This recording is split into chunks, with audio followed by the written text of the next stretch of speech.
Are you preparing for the Goethe B1 exam and your Hören score is not improving?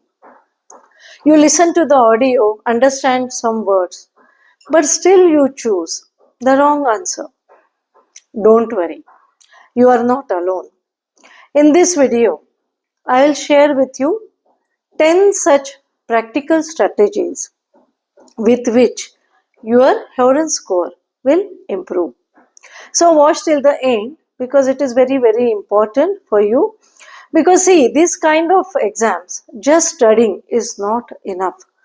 But studying strategically, you have to apply some strategy in this kind of exams. So without wasting any time, let's start with the video. Now first and the most practical strategy is don't try to understand every word. This is the most, I think probably the most common mistake students they do. What they do whenever the audio starts, suppose they don't understand some meaning of the word, they will think and think. And while they are thinking, the speaker has completed 3 sentences. Okay. So see, don't do this mistake. You just understand the information from the audio which is useful for your answer. Okay. So don't do this mistake. Just don't try to understand each and every word. Try to understand the context of the audio. Now the next one is read the question first before the audio starts. This strategy I always tell my students, particularly in Hören module, because see here you have to whatever time is available for you before the audio starts, you just read the question. Then you know what to look for. What are the keywords to look for? Okay, isn't it? So it will be easier for you. Now suppose there is a question. Warum kommt Anna heute nicht? Okay, so in the audio it will be Anna kann heute leider nicht kommen, weil sie einen Arzttermin hat.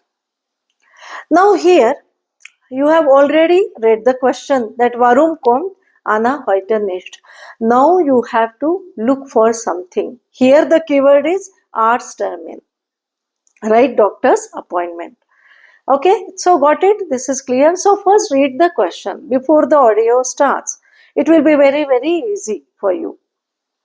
So here the strategy is first read, then predict, and then listen. Okay. So it is the reverse way. You have to read the question first before the audio starts. Now the third strategy is underline keywords. See, now you have read the question, right?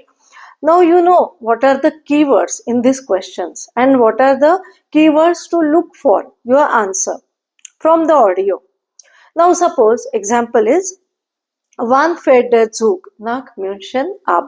Okay, this is the question. You have read the question. Now what are the keywords here? Zug, München, Auffahren and wann. Okay, got it? So you know which keywords to look for from the audio. Now fourth strategy you can say is watch out for paraphrasing.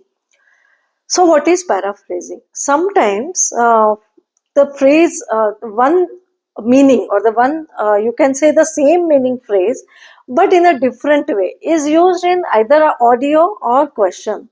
So you have to understand that it is paraphrasing.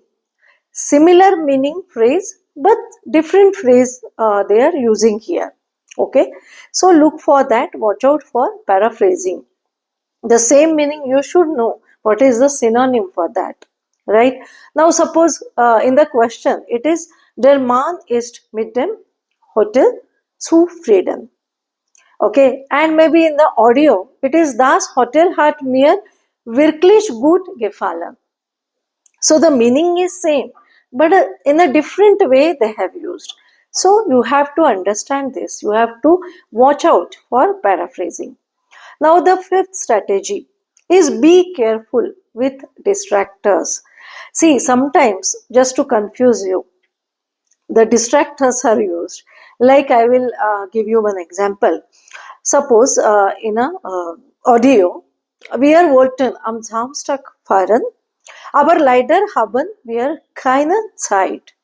Deshalb fahren wir erst am Sonntag. So here, some students, what they do, they just listen this thing, Samstag, Saturday.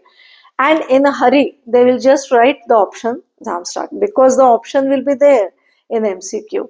But the right answer is Zontag, Sunday, because it is mentioned there. Okay. And question will be one Faranzi. So Zontag is the correct answer. So you have to be careful with distractors. Now, sixth one is don't change your answer without a reason. This is also very, very important.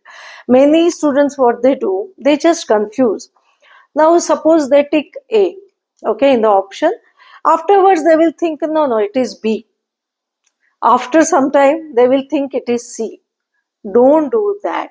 If you have a strong reason that no, B is the correct answer, I have marked A, but B is the correct answer. If you have the strong reason, then only change your answer. Otherwise, don't change it. Right? Now, seventh strategy is learn common B1 listening vocabulary. Like travel, work, shopping, health, environment. Because these are the very common topics in your B1, Goethe B1. And this vocabulary is must.